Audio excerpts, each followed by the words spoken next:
Welcome to the Forever Classic Podcast. I'm Alex McCumbers, and today we're back and we're talking about some things we've started a few times over and over again to varying degrees of success. Anyways, I've got the guys with me. Joe, how's it going, man?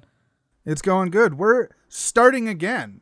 Again. Thematically makes sense with our topic for the day. Season-wise, we're on season 6. Sure. If you take it by upload dates. We've had some cool stuff go up on the feed here recently. And speaking of cool, Mr. Zack Snyder. What is up? Hey, how you been? Tired. I've seen Joe because I lived with him for a while, but I haven't seen you in a while. No, I've just been new work stuff. Been very busy. Very busy. Because now I work much further from home. So I have a commute. Actual. Yeah, it's not that fun.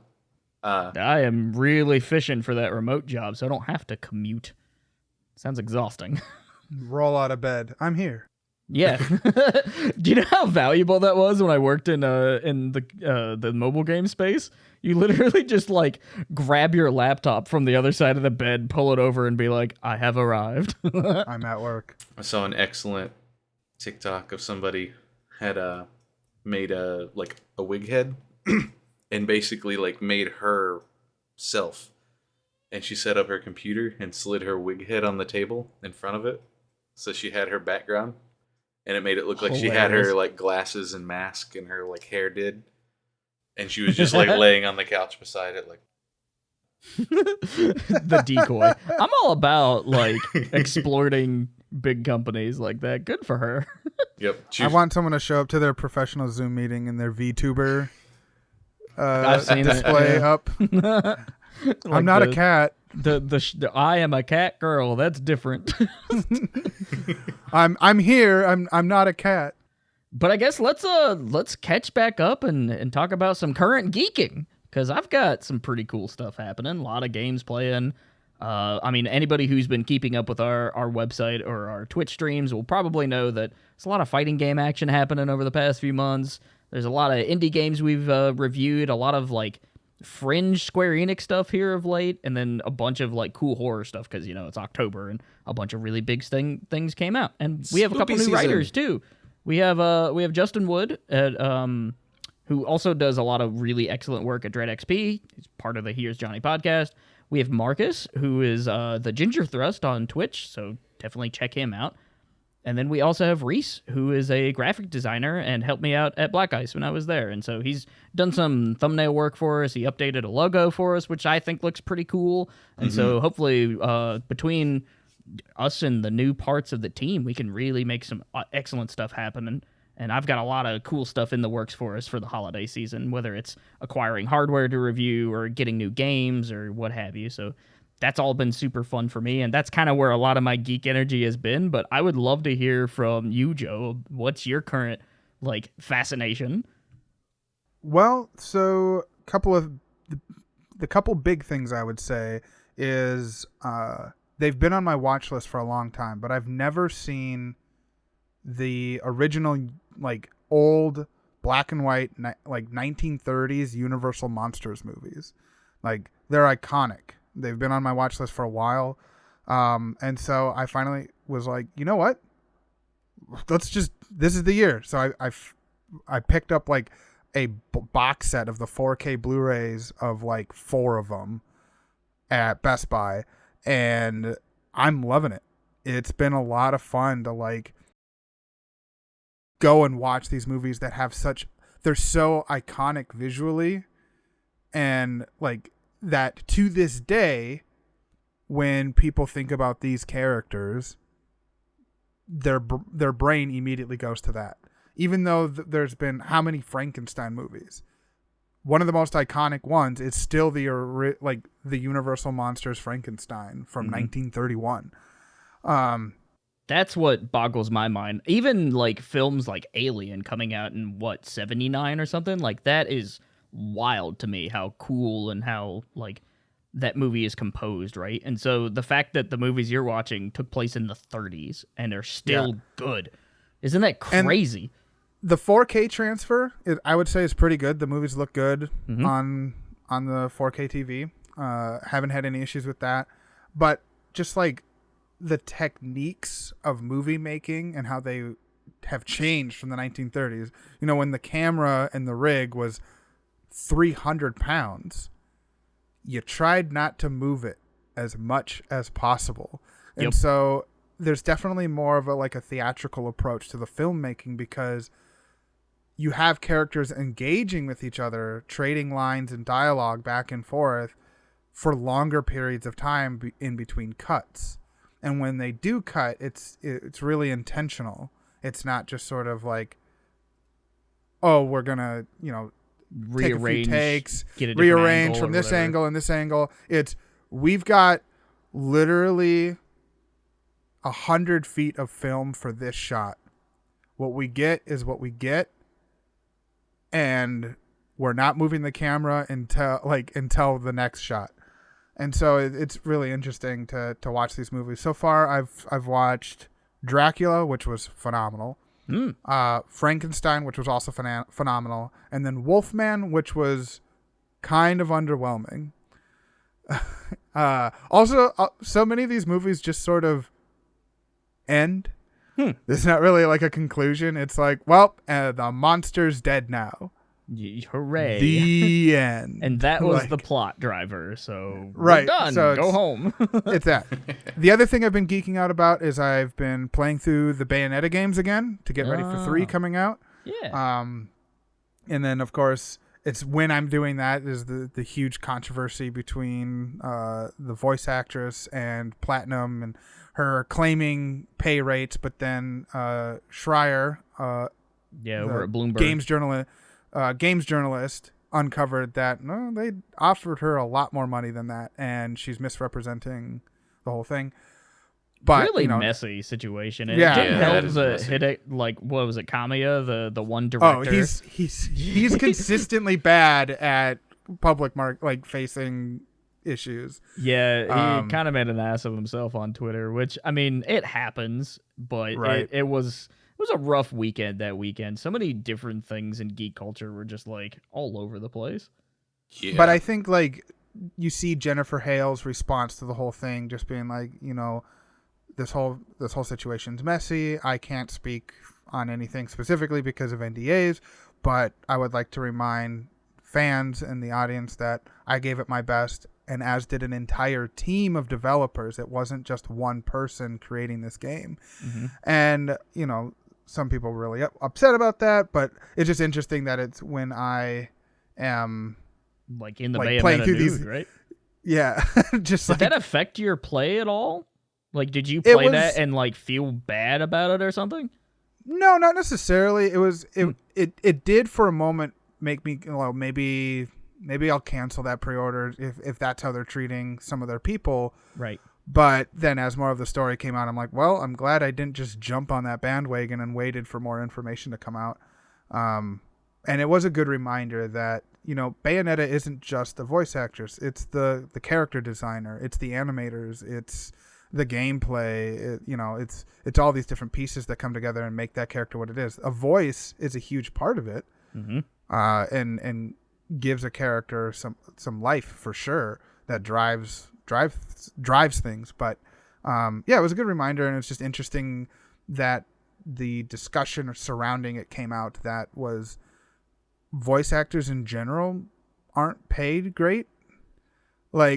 Even a top tier voice actors are, what she was offered was a pretty good offer for voice actors. And it was one of those things where imagine if the cast of Friends was offered $4,000 an episode.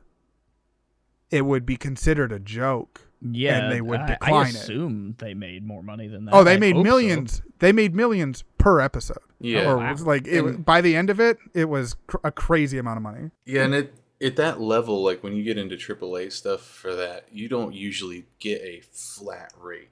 If you're doing a game a game, synonymous with the example we were talking about, Bayonetta. I wouldn't imagine that anybody would offer like the top billing voice actors or anybody like in particular on that project in that scope a rate, I would imagine that they offered them a percentage of sales.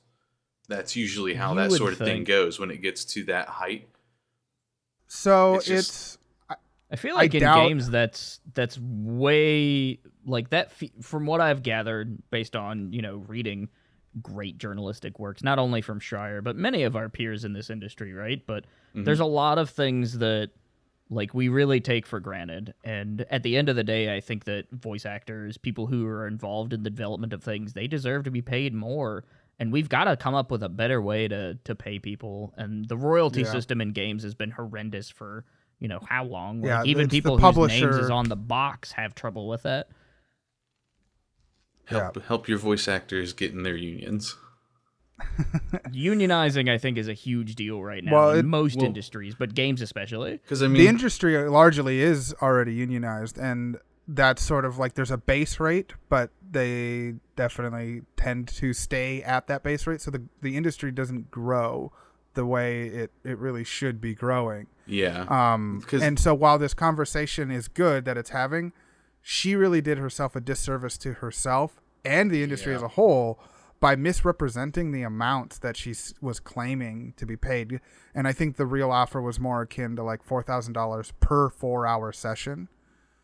Yeah, And I mean, so it's there's not been a lot of nearly numbers as bad thrown as an around. offer as she made it out to be, but it is still just generally like they stand to make a lot of money off of this game, and for $15,000 voicing their entire game or whatever, and then making millions off of that performance and other people's performance on top of their other investment in payments to other employees and things. But yeah, not to dig into like geeking out about voice acting, it's just while I'm in like playing through the Bayonetta games, getting hyped for 3, this whole controversy comes out, and then it's like not as clear cut as it seems to be.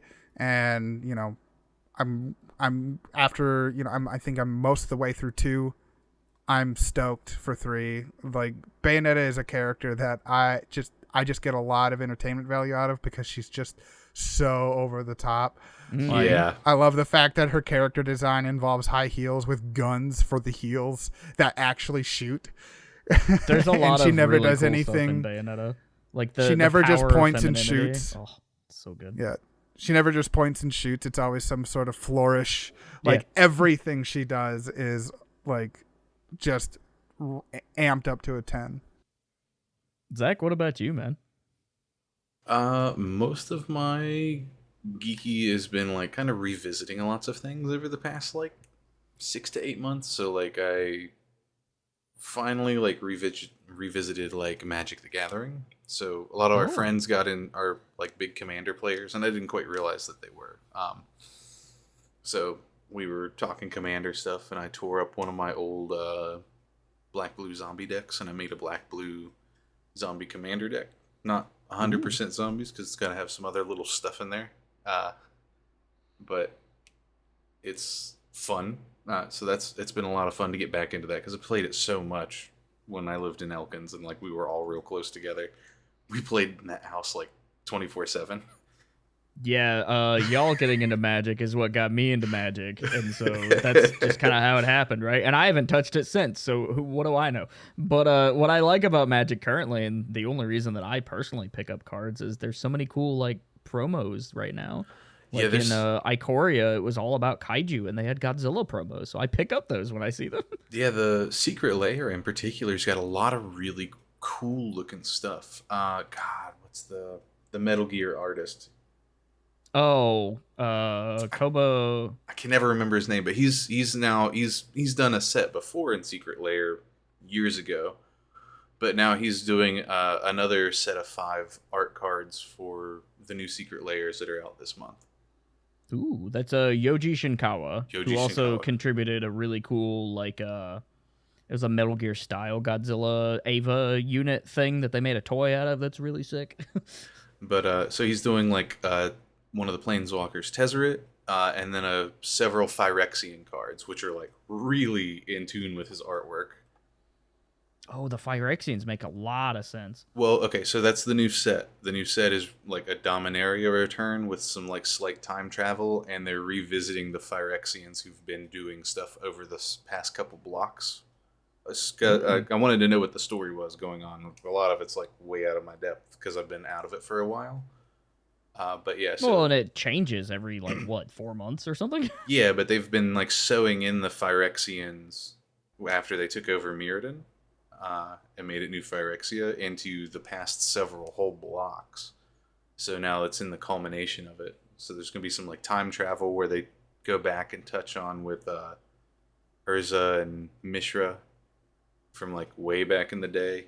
It's really cool. Like story wise, I'm really into the Magic story. There's a lot of shit going on constantly. But Speaking of guest artists, Junji Ito of famous manga acclaim also has cards now, and so does Post Malone. It's a weird time for Magic. yeah, Post Malone's apparently a real big Magic fan, which has made Good a for lot him. of Magic card prices go really high. Oh, Because maybe I can sell now. yeah, I mean, it's basically, you know, if you're thinking like cards as physical stock market, like he was like, I really like this, and he starts playing these things, and everybody's like, I want what Post Malone's playing, and course. like those values immediately went from like wherever they were, like kind of high to mid, to like, pfft. That sort of reminds me of like this Pokemon card is worth more because Jake Paul opened it. Yeah, I mean, Yeah, it's the same concept. Like people paid like there was a YouTube video about it, and about like these people who do unboxings, and it like peaked at this point of where like people were paying for packs of Pokemon cards to watch someone else open it. So like part of buying a Pokemon card, part of the excitement is sort of that same thing we get from like loot boxes or gambling and things like that. You open it up and you get that unboxing experience, but you're literally paying money to watch someone else open it. And they called it in the video cucksumerism. I hate that. I hate that so much. But and it's just like, I don't know what it is, man, but it's either the general populace or a large part of the like American audience or something is really susceptible to this or something to that effect. Because I mean, we saw the same thing happen with Dogecoin.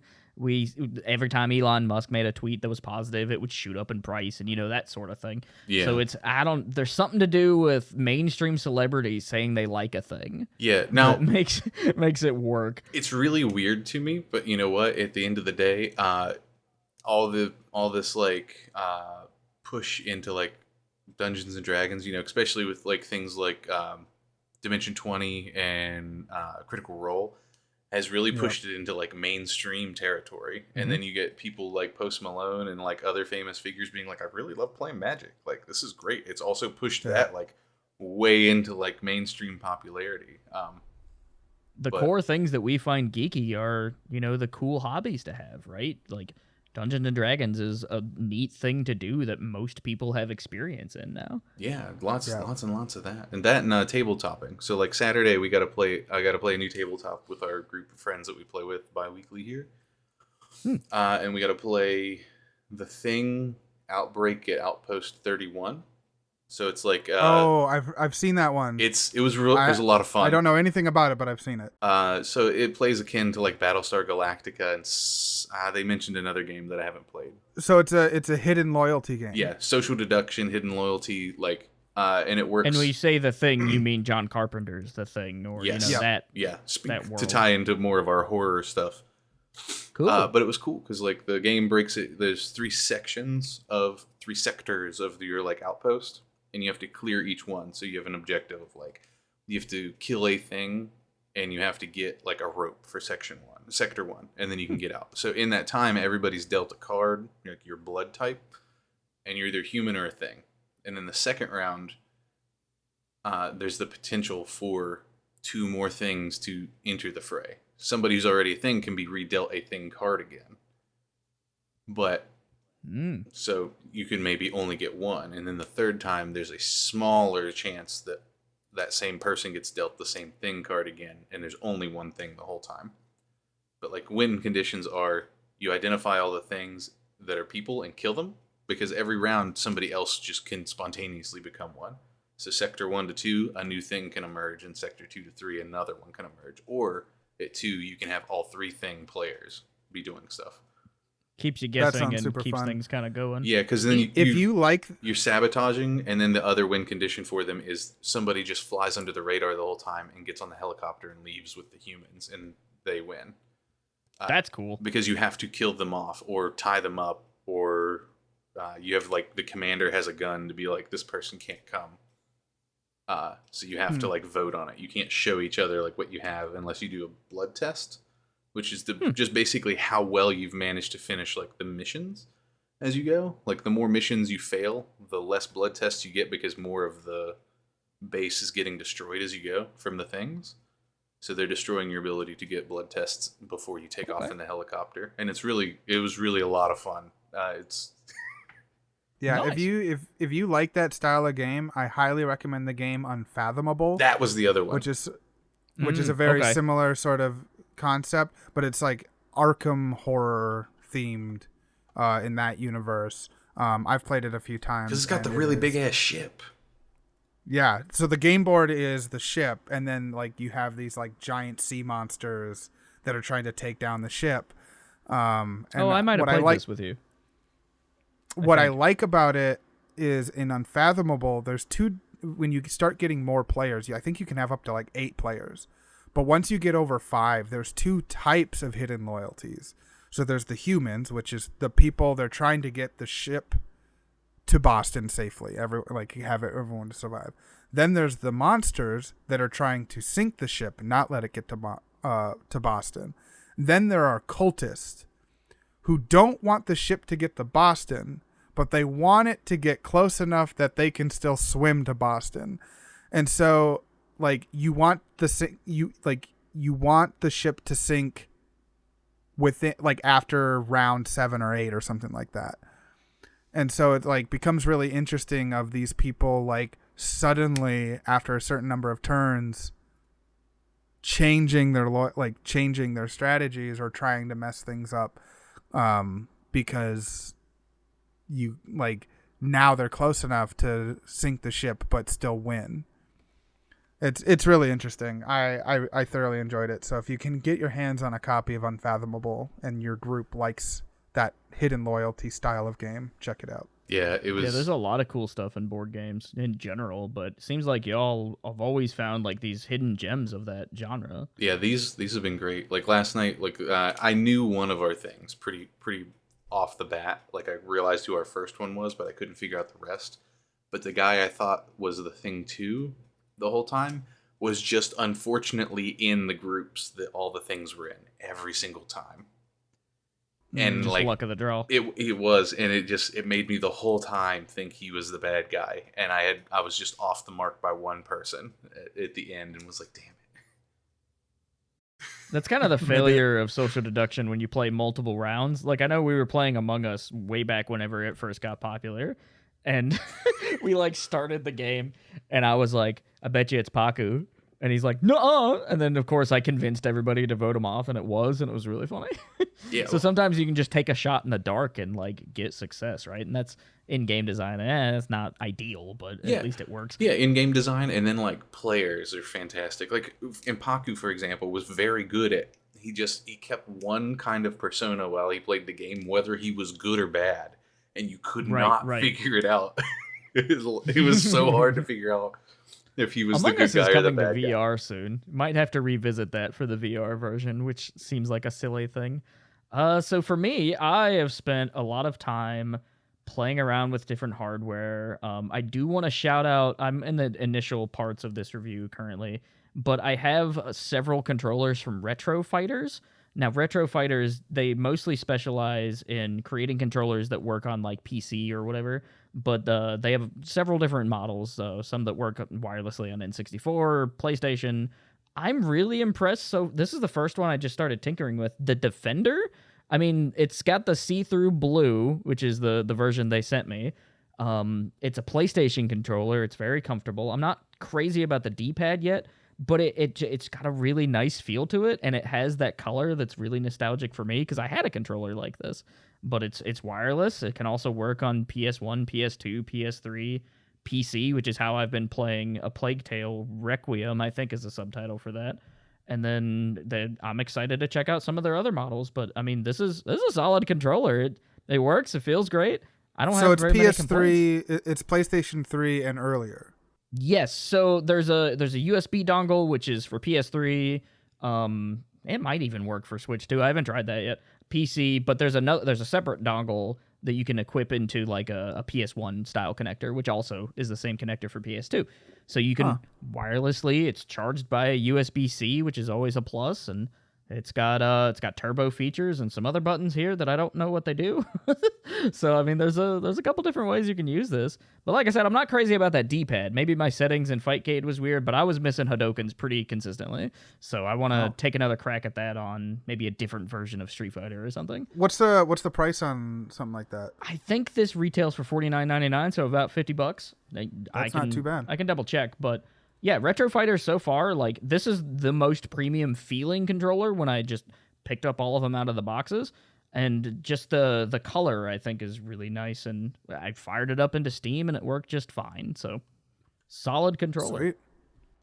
But like I mentioned, Plague Tale. Here come the rats. It's a cool little game. It's I think it's French developed, but I played A Plague Tale Innocence a while back and was just blown away. It doesn't do anything super crazy in the gameplay department, but it's kind of like a Last of Us or a God of War. It's third person. It's very narrative driven. But the whole story is that these rats are like ripping through the ground in waves, and they're like a natural disaster level threat.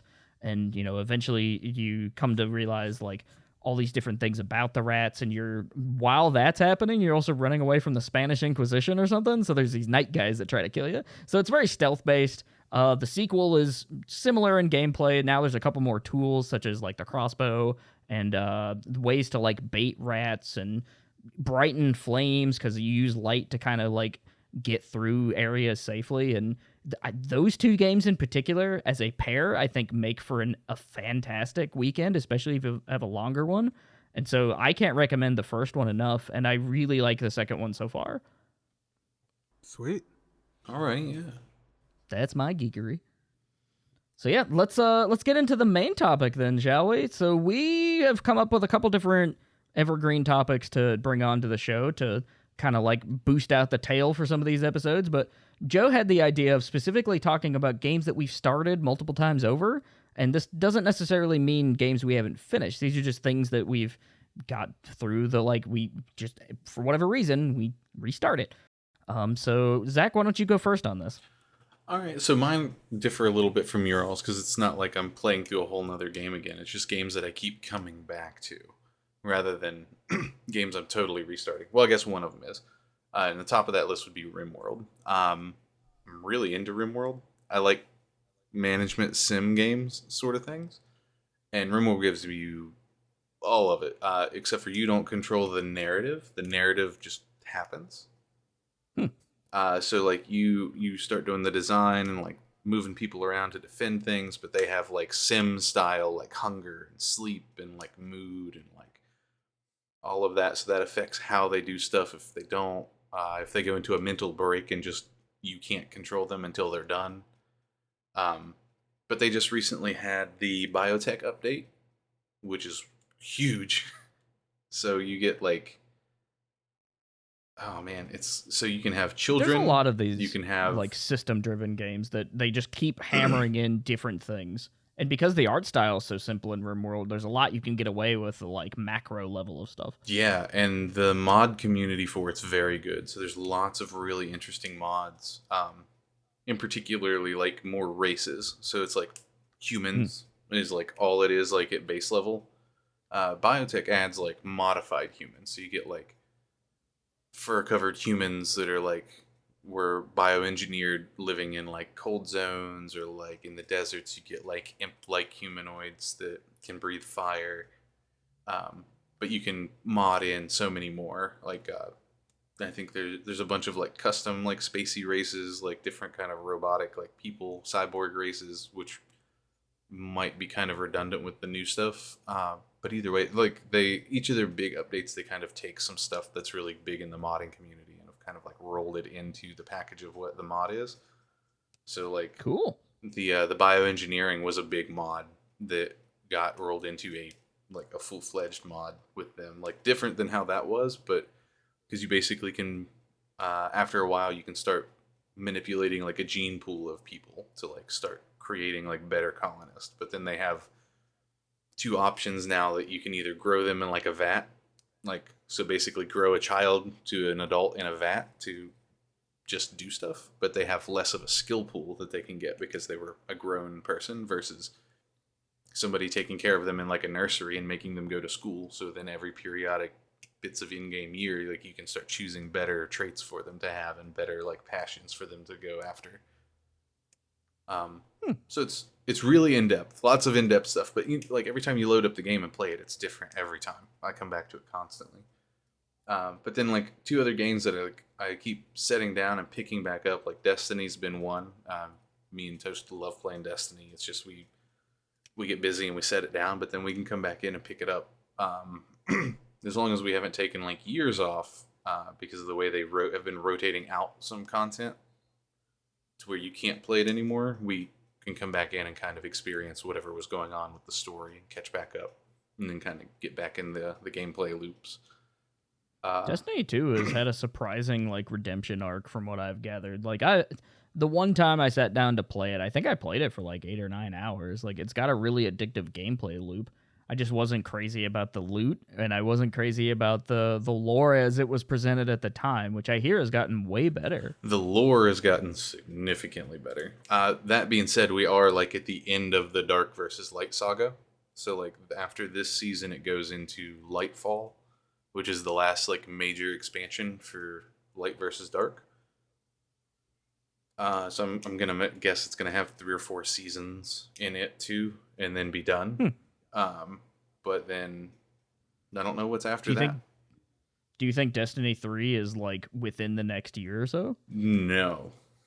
Okay. I would say it'd be off by at least 2. Because I know Bungie has been hiring pretty extensively for an unannounced project, which many people have attributed to be a reboot of the Marathon series, which, you know, kind of got their whole first-person chops underneath of them back in the Mac days. And so that's kind of the idea that people are thinking, but it's not been confirmed yet. And I think that any studio that's in like a big sci-fi section, right, has an opportunity to just swing the opposite way into fantasy. And then you can have 2 products kind of like happening simultaneously. And that's what Warframe is doing. Yeah. With Soulframe, I think. Yeah, they got a lot going on. Which another game that's, you know, sci-fi live service, shooty bang bang, has been going on for like 15 years. Yeah. And then I guess the last one would be Rust, because you can kind of play it for a month and then stop. I got my little... I've heard good things about Rust. It's been updating like crazy, and I didn't realize, because I really only played it when I had COVID and was out of everything for like a month and some change. But I got me and my little brother have been talking more, and he plays on PC now too, so we've tried to find some stuff that we play together. And he was like, Tarkov or Rust is kind of where we were settling on. He was like, you want to play safe from Tarkov? I was like, yeah, I can download this and that and get started on it. And he was like, nope. He's like, we're going to play Rust. He's like, Tarkov's going to be an investment, and we're not going to go down that route.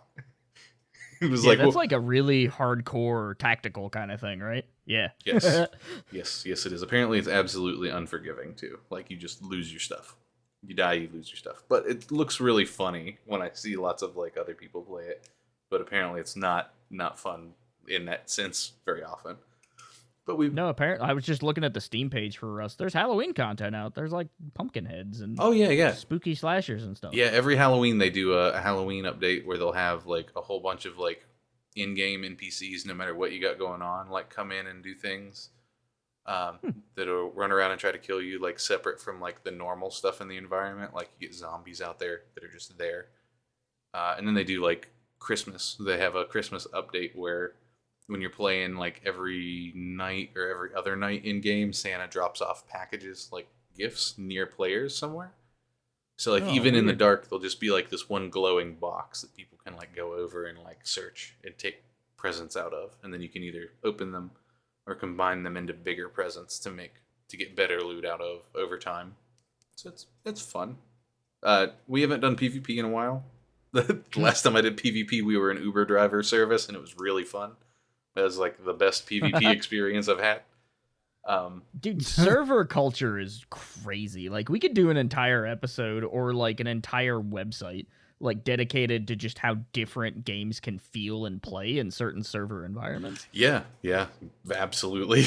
And I feel like Rust is a big one. Yeah, it's got lots of what was it? Streamerland they were doing. They had a bunch of like bigger streamers do roleplay Rust, which was really cool, and that brought a lot of it into the forefront of people. So it got a lot of popularity for a bit.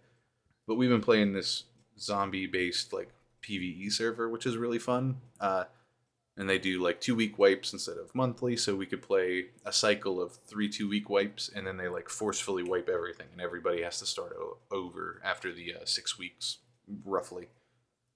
So we played one of those and got to hang out together. So like, you know, it's just something you can kind of pick up and do, and then, you know, at the end of that time it wipes, and you can come back and leave it. There's a weird level of live service titles that like are like they have millions and thousands or however many players that are like still going strong. Like, I think of things like Subnautica, The Forest, which is getting a sequel soon. Yeah, I forgot about that. It's surprising how popular some of these games can be. And even things like Minecraft, that are ultra popular, still has, you know, active players that are excited and happy to be there. Yeah, they just did a big Valheim's another one. Valheim as well, which we'll be playing at your charity event. Yeah, we'll see how that goes. So Zach, it sort of seems like a lot of your choices are do these games have endings, or do they just sort of like kind of designed around starting over? Most of them are designed around starting over. RimWorld, not necessarily, has some endings. Like, you could play it forever and just draw it out. It just gets harder the longer you play. Because RimWorld's a story that it tells you the story. Like, you're doing stuff and you're like making choices, but ultimately, like, the way it's designed is like in-game wealth versus like danger. So wealth and danger, as your wealth goes up, the harder things become. So the better off you are, the more you're going to have difficulties with like events and like enemies raiding you and like all sorts of like crazy stuff happening. I wish that was a global system in real life. It just gets harder in different ways. I mean, I guess in different times that was established. Yeah. But it's really cool because at the end, like, you can build a ship and like reset off to the stars, because typically like it's crash landings, like their like default thing. Like, your ship that you're riding on broke and you like in your escape pods or whatever your cryopod was got ejected, and you landed with a couple other random people on your like civilization ship, and there's like 4 of you, and you're like just coming up from nothing for a couple of years and trying to rebuild a ship and take off again. But you have other way more things for it. But ultimately, like, it's hard, and you're probably gonna die. Like, your favorite people in the game will probably die from something. So you really value that experience of like starting over and that replayability after learning something new about a mechanic and trying something new the next time. Yeah, I do. In RimWorld's case, I enjoy the story because it's fun to see, like, you know, these characters fall in love, they fall out of love. Like, we got somebody in the colony, they turned into a traitor, they killed somebody and escaped, or they like robbed us blind and I couldn't get the pawns over there to catch them in time and they escaped, or, you know, whatever that story is. I like being able to play something where I don't pick the story tells itself to me, as much as I try to like can guide things. Like, it's fun. In RimWorld, story pick you. Yeah. There's a word for what you're talking about where it's like systems-based narratives or something. It's a lot of the games that you've mentioned, aside from arguably Destiny, which is probably the most straightforward of the 3, the games certainly that you kind of curated value and jump back into multiple times would be things that, you know, have multiple tiers of systems working in tandem to create different and infinite results. Yeah, I like them all. One that I've been interested in, that's not on the list that I haven't played, would be something like Stellaris, but I don't want to get into the time investment of jumping into a really deep grand strategy game. Mm-hmm. But I see lots of funny content on Stellaris. That's how I feel about Final Fantasy 14. All right, so what about you? Joe, let's go through some of your titles here, because I know there's a franchise that ties us together, so we'll go from where you end to where I start. Probably makes the most sense. Sounds good. For me, probably the biggest example of this is like as a game I've started multiple times with the intention of like playing it and finishing it is Metal Gear Solid 3 Snake Eater. The sheer number of times I've started this game. I remember trying it on the original PlayStation 2.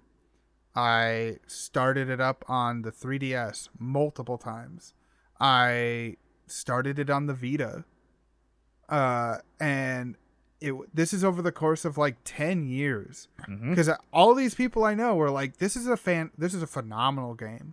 It's so good. It still is. But I would just get overwhelmed by all the systems, and I would just be like, I am not in the mood for this almost every time. And it's funny because all those systems kind of work in like weird, cool, fiddly ways, but the space that you're exploring is like 6 blocks deep. It's really weird. So you sort of like, the game sort of like, you got to make sure you eat to keep your energy up all the time. So you got to be catching food and finding eggs and shit.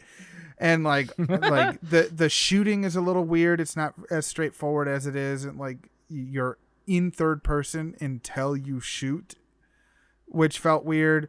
I would say probably like I played through 2 and really enjoyed that on the Vita. And I went into 3, and then shortly after that I sold the Vita. And so that's sort of like what happened that time. And then I was like, I'll borrow the 3DS version from a friend. And I was just like, I'm not in the mood for this. Like, I already don't hugely like stealth games. But last November, I started the game and finished it in January a couple months later. So I have finally knocked this game off my list. I have played it, and I loved it. I really, really enjoyed it. But last winter, it was like, I think it was like late October, early November. It was our first snow here in Minnesota.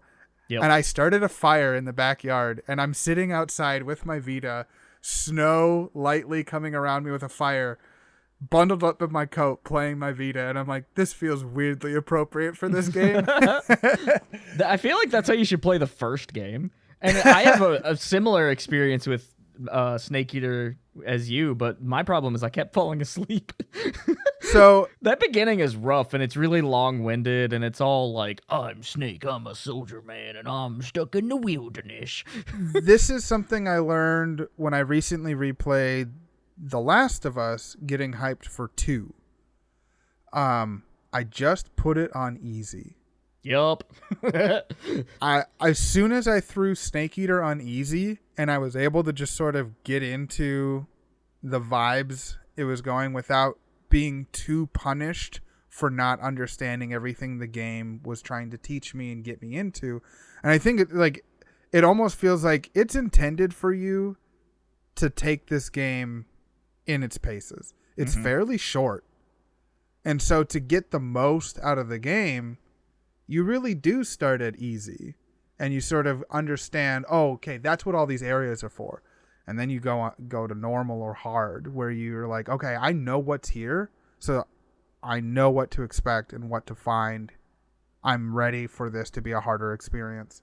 And then, then there's like no kill runs and like never get spotted runs and things like that, where it just gets bonkers difficult, but it's all like self-imposed difficulty. Yeah. But in terms of like story and like, every time I got spotted, I would just jump up and just like karate chop people until they passed out. Like 15 guys running at me, and I'm just like, like just punching people, and then there's just a pile of people knocked out in front of me, and then I run in and hide, and then all the alerts go down, and I'm like, and then you try to should sneak again. absolutely play the Plague Tale games, because it has some very like loose. But the thing is connections. I don't generally enjoy stealth right in games like at all. And so putting it on easy and allowing me to just karate chop my way through like some Soviet Union secret weapons base, like I turned it into a stealth game into like some over the top 80s action movie. That is where Like- it draws so much influence from too. So And then narratively, it does make sense. You get these cutscenes, and some of them do change based off of your actions. Like and there are certain moments set up that if you miss them, it comes back around later. You get an opportunity to like do something else, or like, spoiler alert. So I guess fast forward like a minute or whatever, but you get a sniper rifle. And not long after you get the sniper rifle, you get a cutscene of you viewing someone from very far away, a bad guy. And my first initial thought was, well, I fucking have a sniper rifle now. Why don't I just shoot this guy now? And you can shoot one of the major bosses of the game before you're intended to fight them, like within like the cutscene. not like, yeah. Like you can go into your scope with your gun, activate it, and interrupt the cutscene and shoot this guy. That's and of course, awesome. it's Hideo Kojima, so you kill this guy, and his wheelchair flies up into the air, and then crashes down on top of you. Oh, it's such a Like it explodes. good sequence. But that is a boss in the game that has a totally different fight later that I've never experienced, because I was like, I wonder if the game will let me just shoot this guy now, and it did. And this it gave me a huge respect for this game because this happened on the PS2. Yeah, there were 3 or 4 outcomes for that boss fight. One of which is you just didn't play the game for a week. oh yeah, because this is the old He just guy. dies dies. of old age. Yeah, And then when you come back in, you have a cutscene of finding him dead. That's the fight. Like I couldn't Yeah, do it for a amazing. week, and I needed to take a week off, and you come back and the game's like, I got you, bro. Yeah, Your boss died.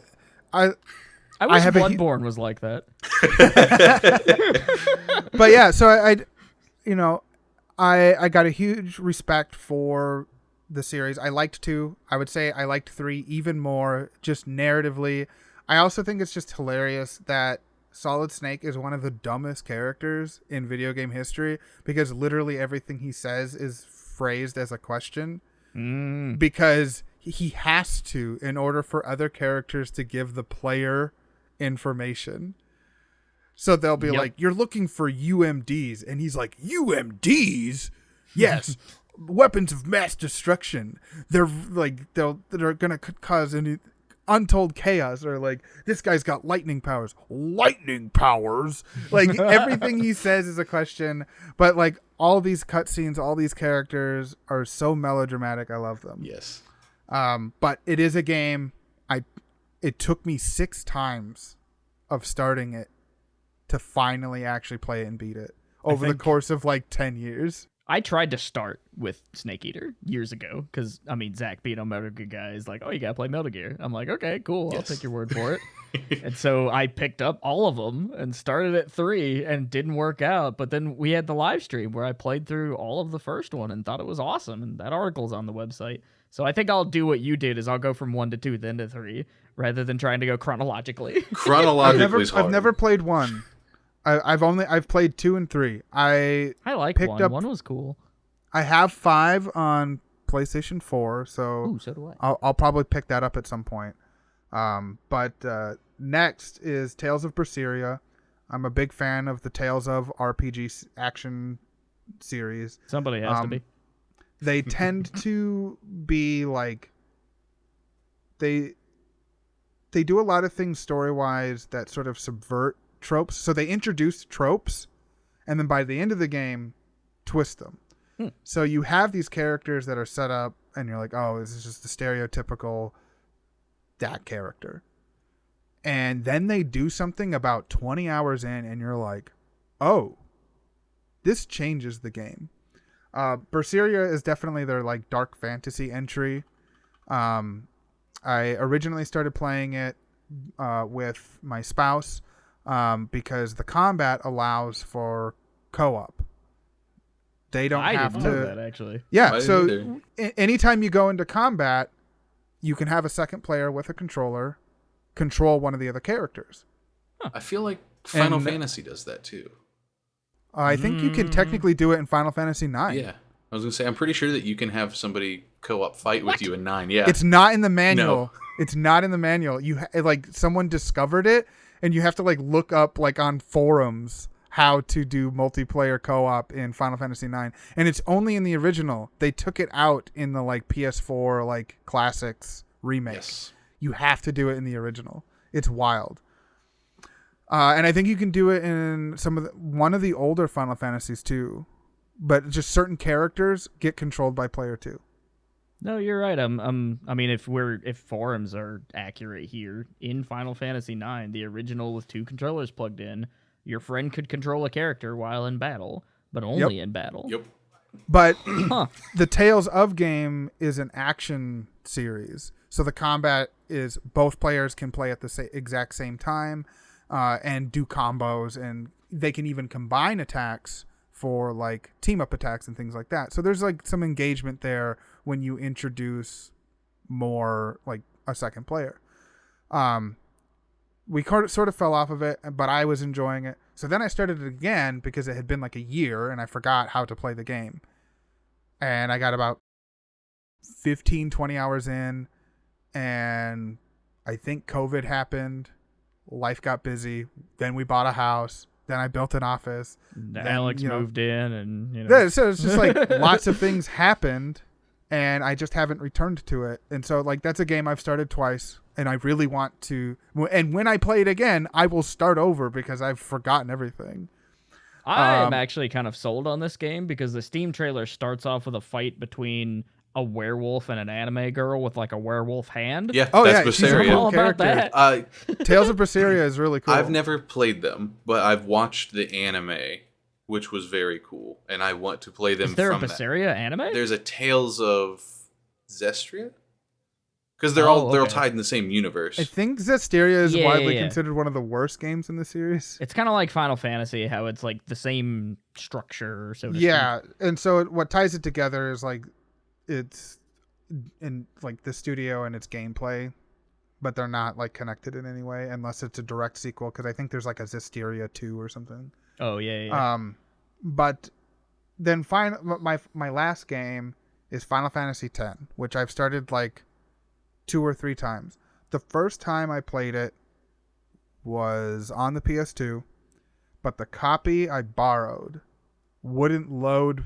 Like you halfway through the first boss fight would freeze every time. Oh, at least it was early. I guess it could have been like Yeah, 3/4 like of the 50 way through. No, it was literally like 20 minutes in, like one of the first fights of the game. I just couldn't. But because you haven't saved yet, I spent 3 hours trying to get past that one bit. Like I would clean the disc, do something like different, No. and you'd have to watch every cutscene. Yeah, you can't skip it. I think in the first. version. But I did pick up the HD version on PS4 a while back and started it on there. And I don't know why I stopped playing it. I just stopped. It's bad. But then you That's sold why. me. But then there's you Blitzball. sold me the Vita version, and I was able to just continue my playthrough on the Vita. Oh yeah, there's like a cross save thing. There's like a cross save feature. Yeah, that's cool. I don't think it's gonna come even close to my favorite Final Fantasy, but I think I still enjoy it more than like 8 or even 7. I think 7 is way overhyped. But There's that's a just me lot of people personally. that are really close to 10. I mean, probably the big reason for that is because Final Fantasy X had a very big romance plot, and Yeah. it's one that like was very tragic. The music was really good. It was cute, and it's a whole Well, thing. I also think it was like one of the first games of that generation to really like pump out the graphics. Yeah, it was. It was a big graphics It was an thing. early PS2 title, and when you look at Final Fantasy IX's graphics and style, while very good on the PS1, like the game still looks good. Mm-hmm. But then you go to like, this is a next gen experience. It felt like it at the time. on Final because that was Fantasy Final X. Fantasy's first 3D game. Like that No, graphically but it was, nice game. It was the first one that had voice acting. Oh, was So, And it was like- the first like It was the first 3D in regards to the environments, if I'm not mistaken. That's what I mean, and not like Yeah, it's not like Like, it's it not wasn't like 3D. pre-rendered. It's not polygons on pre-rendered backgrounds. It's Right. fully 3D environments. But it's But either like, way, that big huge deal. jump at the time, people were like, "This is the coolest thing I've ever seen." yeah. Like other games looked good, but this game, like the pre-rendered cutscenes were on another level. They still look okay. The environment design, the character design, everything just felt so much more detailed from anything before it, and even anything out at the time. Mm-hmm. It really showed off the PlayStation 2 is here.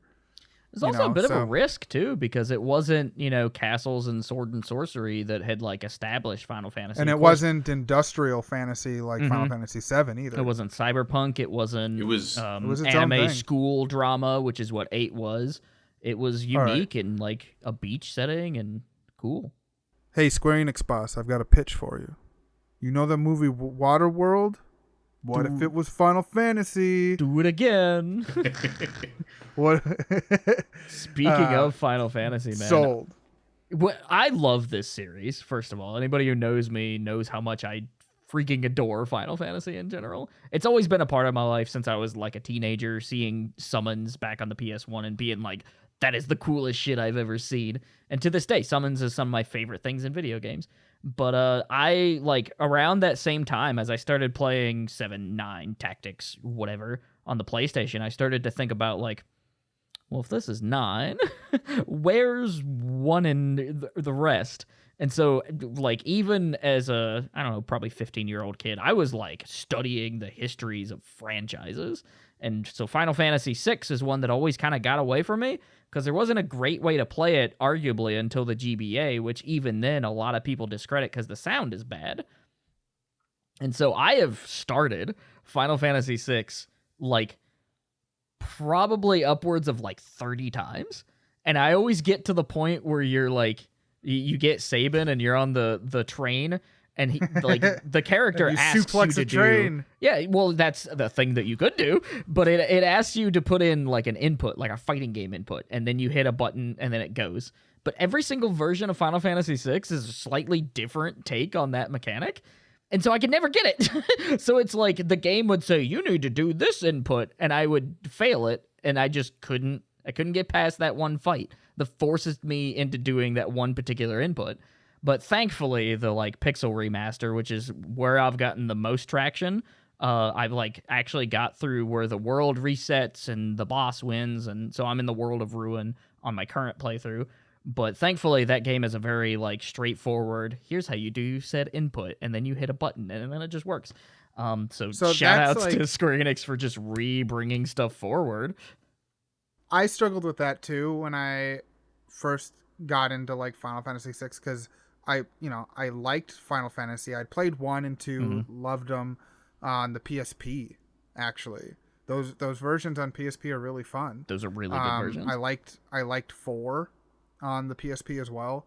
And then of course, I had played through 7, and then I had some friends in college that were like, you got to play 9 and you got to play 6. They're super good.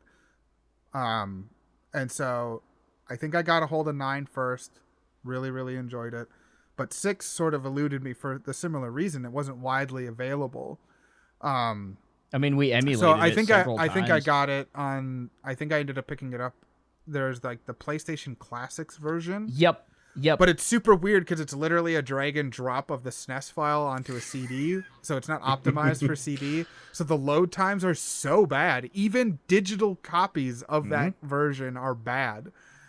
And so I burnt out on it super early. And then that's how I played Chrono Trigger for the first time, was with those horrendous load times. Yeah, it's so bad.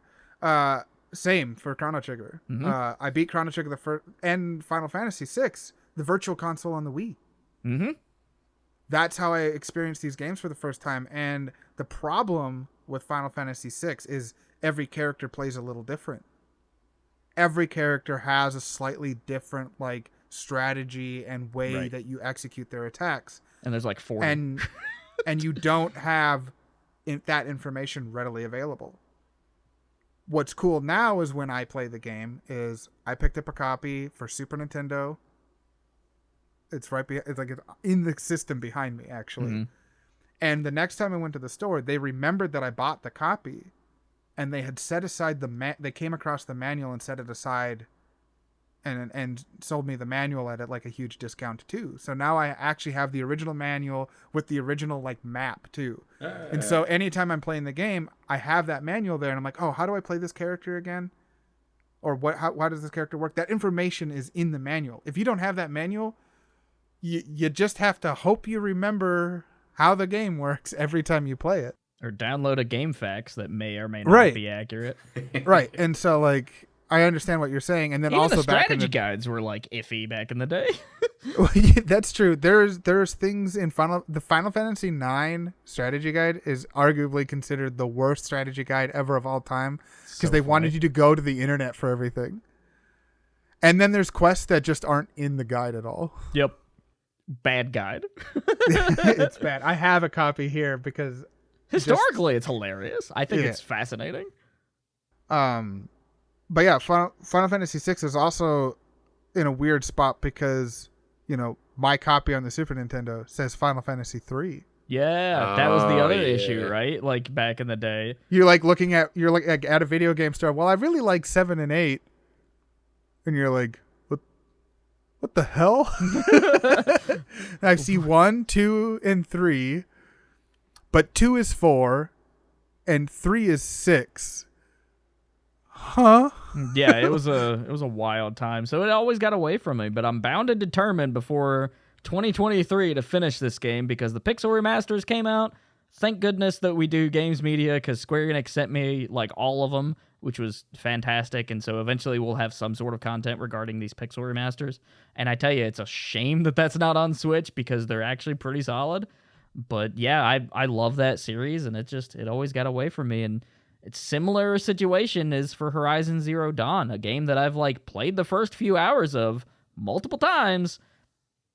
I couldn't tell you what happens after that one thing comes into the village and breaks down a bunch of stuff. I don't know. I hear it's good.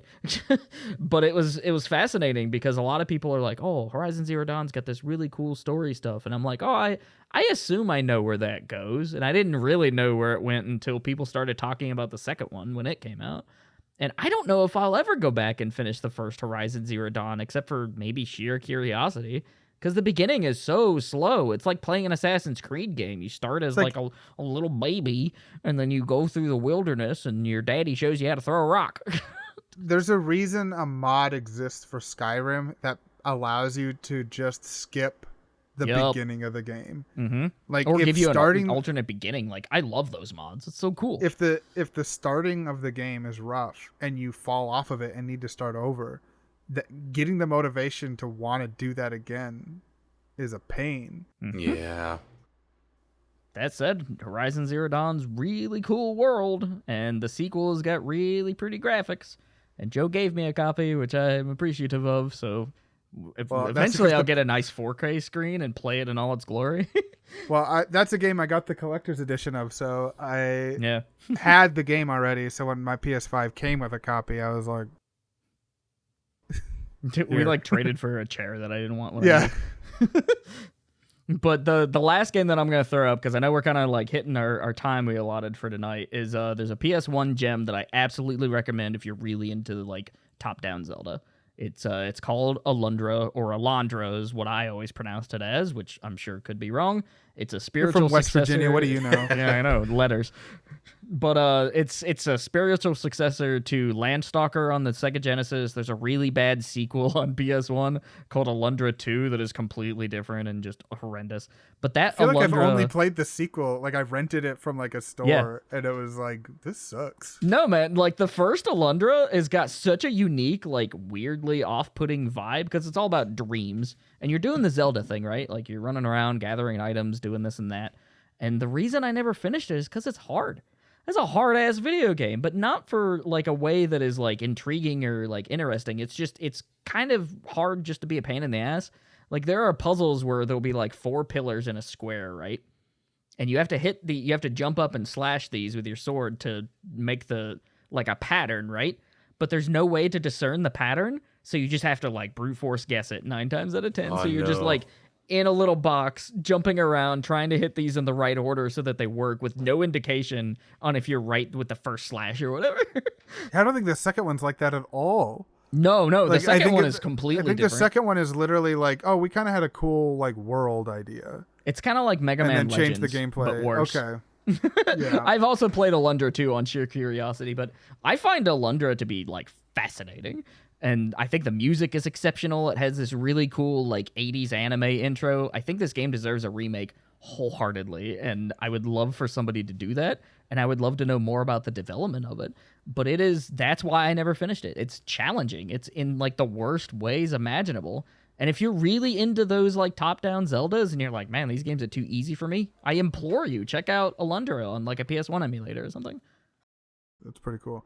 Well, I feel like we kind of touched on this, like as each of us were talking about what makes it difficult, what makes a game difficult to sort of stick with, or why these titles we've started over. Like for Zach, it was because you like starting over on these games. That there's like you approach this topic as a replay value discussion, and I hadn't even really considered like that. I think like I thought like, oh, I could put Civilization 6 down, but the whole point of that game is to start over and like play through a game like a board game.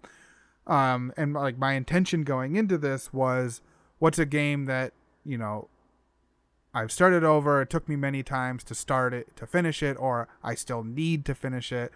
And so I'm glad that you brought that replay value to the table, because that's an important part of starting over. Sometimes that's an intended part of the game mechanic. Mm-hmm.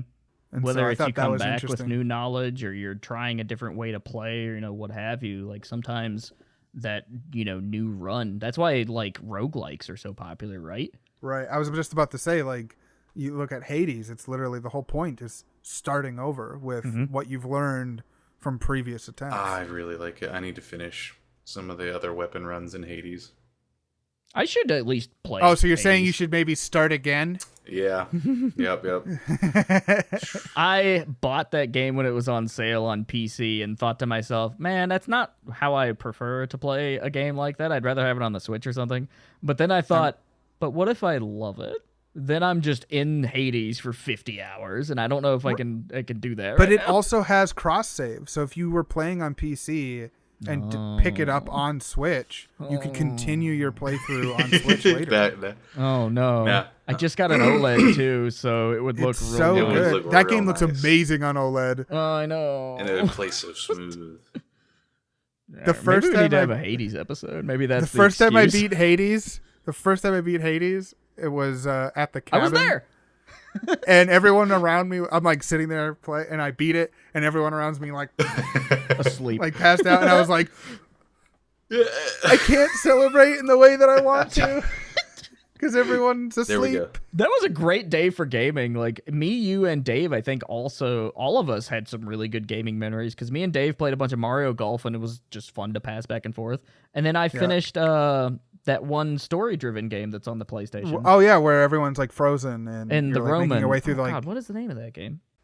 yeah, you really enjoyed it. Was it originally like a Skyrim mod, wasn't it? Yeah. Yeah, I know what you're talking about. I'm gonna have to look it up. It's bugging the shit out of me. The game didn't interest me specifically, but watching you play it and talk about it was interesting. It does one of my favorite things in games, which is the idea of puzzle boxes, where you have like one environment and you're slowly weaving away into these different solutions. It's the Forgotten City on PS5, which I cannot recommend enough. That game is super, super cool. But and the developers gave us a bunch of really good interviews over the years, and they've always been like super nice to me whenever we're at conventions and stuff. So shout outs to the Forgotten City folks for just being nice. It was a really cool idea that they executed pretty well for what that they Skyrim did, mod what they is still intended. good too. Good stuff. But with all of that, if you're listening, thank you so much for listening. Mm-hmm. We really, really appreciate it here, all three of us. And if you have a game or games that you've started multiple times, let us know on social or in the Discord. Like, we want to engage in these conversations with you as well. So if us talking about these games, or if you had a similar experience with one of these games or your own game, hit us up. Let's talk about it. And thank you for listening. Stay cool. Play some games. Have a good one, everyone. Right on. We'll put all the emails and stuff. Sounds good.